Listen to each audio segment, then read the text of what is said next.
just got back from Maiden. Oh man, it's fucking awesome. Fuck, man. Damn, dude. Oh, shit. Oh, goddamn. Maiden was so fucking awesome. Oh, man. I've seen him, I think like 5 times before this, and I forgot. I don't know.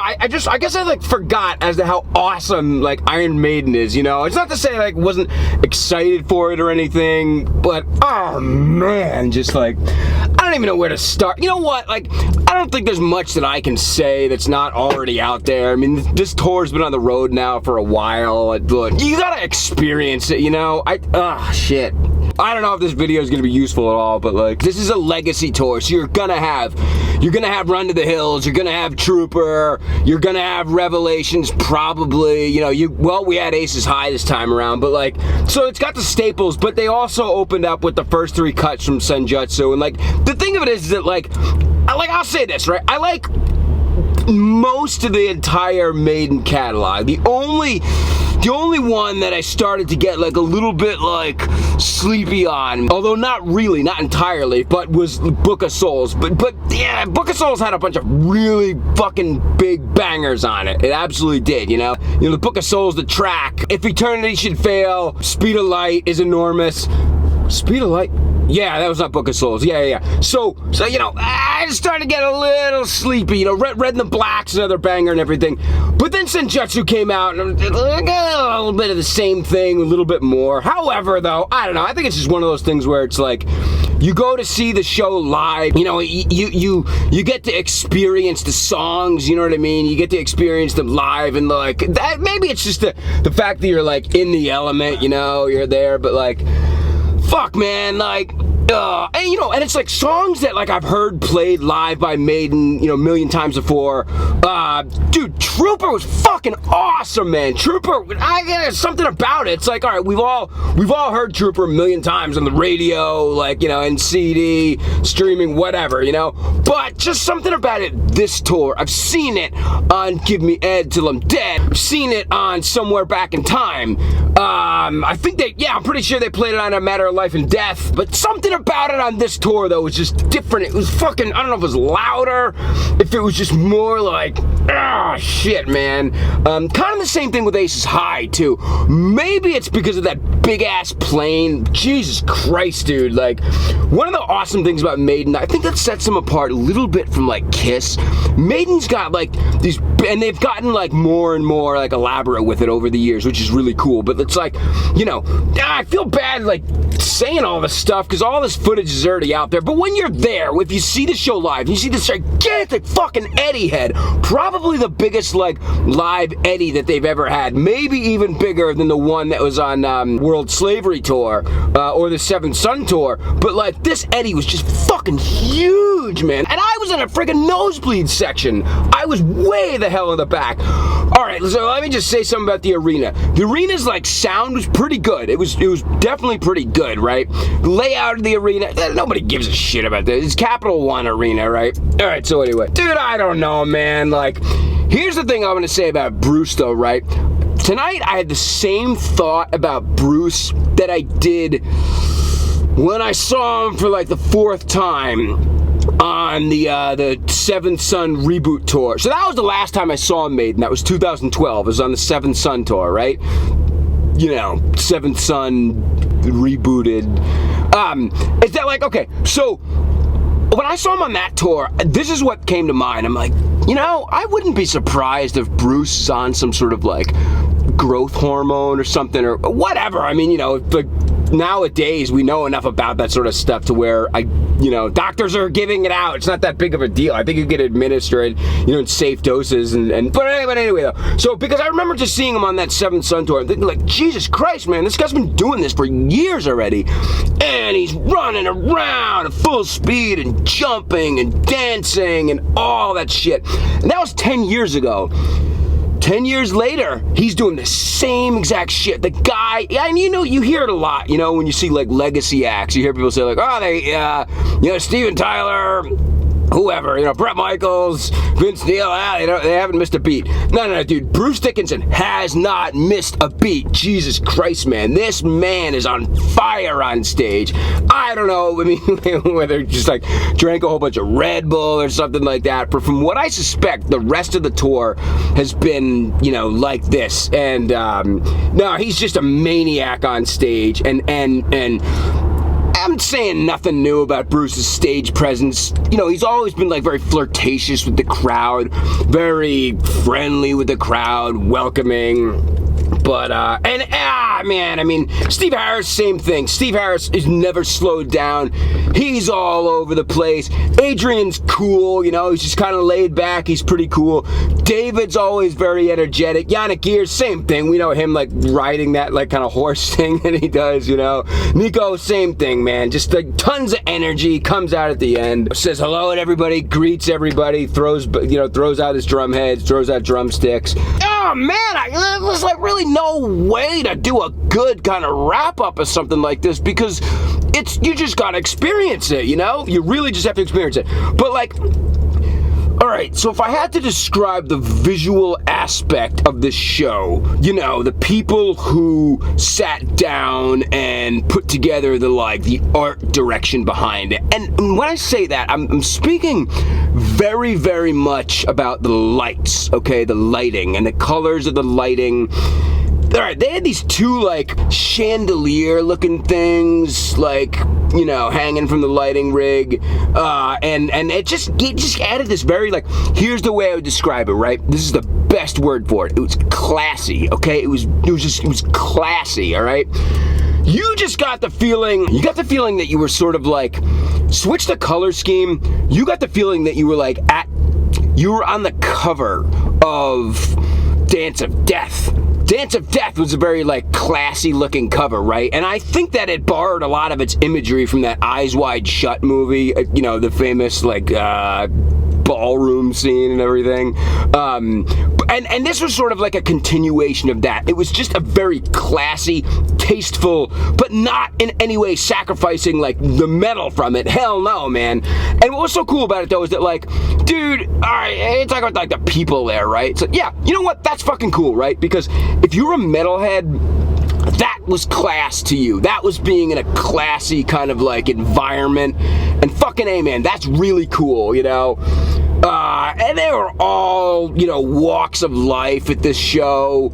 You know, I mean, they're a legacy act now, so you're gonna have people that were teenagers when they went to see him on World Slavery, when they saw him on the Somewhere in Time tour, Fear the Dark tour, No Prayer. But so, you had those people, right? You also had people like my age, okay? I'm like 40 supposedly. You know, you had your younger generation too, your kids in, like, you know, their 20s, 25. I don't know, man. It was just like, of course you'd have something like that. Maiden they've been around forever. They've been doing it forever. And by now, they've earned, like, oh shit, man, they've earned all the success that they, you know, have under their belt. But I don't know, man, it's like, if you want to go to a show and just have, like, a visual, I'm not gonna say assault, because it wasn't like, it was just, everything was done in a very tasteful way. Everything was done in just a very tasteful, classy, but very entertaining, cool way, you know? And there was a good amount of pyro, and, like, you had different life size, or no, not life size, hell, 2, 3, 4, 5 times life size. Like, Eddie's walking around a couple of times.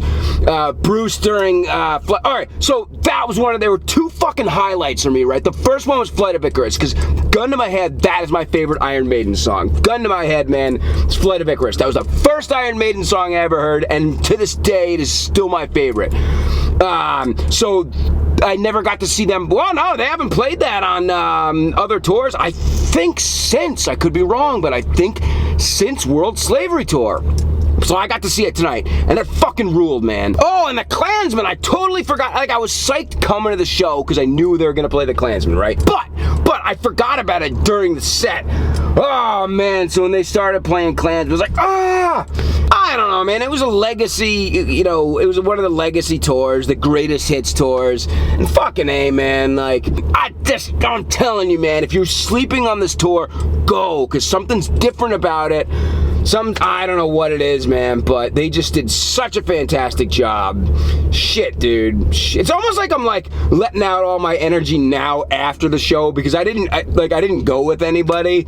And anytime I see Maiden or really any of my favorite bands, I'm annoying, dude. I can scream my head off during a set, and you know, it was just such an awesome show. You know, I got this t-shirt here.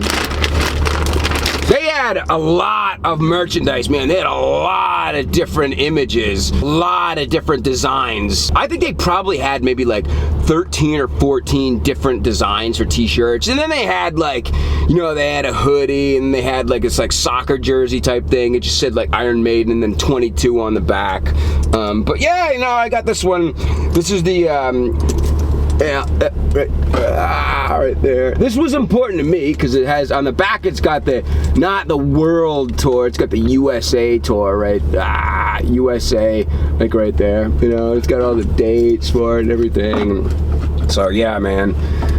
Wow, what a show! But yeah, so like, if you're in an arena that is like similar to Capital One here in DC, there's just, there's not a bad seat in the house. I was in a friggin' nosebleed seat way the hell up. You know what? It was just like Kiss. When I saw Kiss, last time I saw Kiss on End of the Road, it was at the Worcester Centrum in 2019, and that was a fucking bad seat, man. There was a nosebleed seat, but it was not, for that particular tour, you did not want to be in a nosebleed seat, because I was above eye level for that, like those honeycomb-shaped, like, lighting things, and yeah, I didn't really see much, you know? Didn't really see much on that tour, but yeah, man, no, I was just so excited to go to this, and the whole band, man, just so energetic, save for like Adrian, because he's got to like balance it out a little bit. He's cool, you know what I mean? He's cool. He just kind of like lays back and does his thing, you know. And then probably like David after him. You know, and then if Bruce is at the front of it leading the show, well, of course, I mean, he's the front man, but then Steve Harris right behind him. Ooh, that's a good one. Who's got more energy, Yannick or Steve? That's a tough one, man. I might say Yannick. I mean, Steve's got his own kind of like demeanor going on. It's pretty damn energetic, but I don't know. I guess I'm like rambling at this point. I'm trying to think before I wrap this up if any other like super highlights. Okay. Within Temptation. I was really impressed with Within Temptation, right? That was a band that I've seen the name 100 million times over the years. I never had any interest in it. But, you know, as I'm getting older, like, I hate to say this, but some of the music, some of the styles that like 20 years ago would have been like, it's shit. I don't know, I'm starting to like it now. I'm really starting to like symphonic metal, whereas I hated that shit. A couple bit, well, you know, okay. Flesh God Apocalypse, they're an awesome band, right? But that's about it though, but they're kind of like symphonic death metal, alright? Like, yeah. So that's a little bit more, you know, something that I would like, oh yeah, okay, I'm attracted to this is cool. But, you know, now I'm starting to like more symphonic type stuff. And Within Temptation, I checked them out beforehand, I was like, wow, I really like this. And they were very like happy to be there. They were grateful, you know, they were friendly with the audience. That singer, I don't remember her name. It's like a husband and wife duo. I think that's really cool. But no, Within Temptation was very impressive. Their, you know, musical arrangement and instrumentation was terrific. They did a terrific job. So yeah, all right. Well, I hope the lighting, is like best I could do right now, because I wanted to give this review like right afterward. You know, like right after I got in my car, and this is the best I can do, the lighting. Hopefully it works. So, all right. Well, thanks for watching. If you get a chance to go to this tour, you really should go. You will not regret going. you know, if you're not a fan of the set list, like, I think you will be, you know. Again, like, I didn't think Trooper was gonna kick my fucking ass like it did. I just didn't, and it did, man. Hallowed Be Thy Name was another one that kicked my fucking ass. If you've never seen them play Flight of Icarus live, this is like, oh shit, this is your chance now. I'm forgetting, I know I'm forgetting a lot about, you know, like the highlights, because the show just went by, like, you know, like Revelations was pretty fucking awesome too, man. Damn, dude, it was just like, wow. Am I in Long Beach Arena in 1985, you know, on the World Slavery Tour? No, actually, wait a minute, hold on a minute. That Long Beach Arena show, I think, was in 84, wasn't it? I think it might have been in 84. Well, because Live After Death came out in 85, so I thought that show might have been, yeah, something's telling me. But I guess it doesn't really matter, though. If you get a chance to go to the Legacy of the Beast Tour 2022, you really should. If you got nothing else to do and you want to see Maiden kick your ass, and you just want to be like immersed in a very, very classy, pleasurable, visual experience, then this is the show for you, you know, truly is. So, alright, well, if you're here, if you like the video, maybe, you know, give it a like, and if you like hearing somebody just bullshit about metal like me, then cool, man, you know, like maybe hit the subscribe. So, alright, thanks very much, and we'll see ya. Something important I forgot to include, and I would have been mad at myself if I left it out. Sign of the Cross. Fuck, man, Sign of the Cross. Oh, that's probably, I think, the best song off X Factor. It's just such a banger live. You know, Bruce does such a good job of it. You know, it was Blaze's song originally, but I'd never seen Sign of the Cross live before. I think the last time they did it was on Brave New World, and no, it was they played it after that too, but not on a tour that I saw. But they played Sign of the Cross this time around, and fuck, man, like, yeah, I don't know how I left that out of the last video, because that was like one of the big highlights for me. Sign of the Cross, Klansman, Flight of Icarus, yeah. I'm probably gonna say Revelations was like high up there too. I think just because, like, yeah, it's an old song. We've all heard it performed live, you know, a million times, but like, I don't know. It's like, I don't think it could ever get old live. I think maybe, at least just for me, it brings me back to that first time I listened to Live After Death. That was the you know, first version of Revelations that I'd ever heard. What the fuck is this?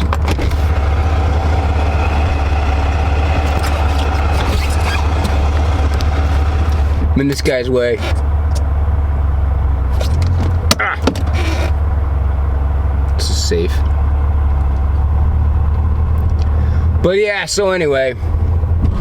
Shit. Woo. We're good.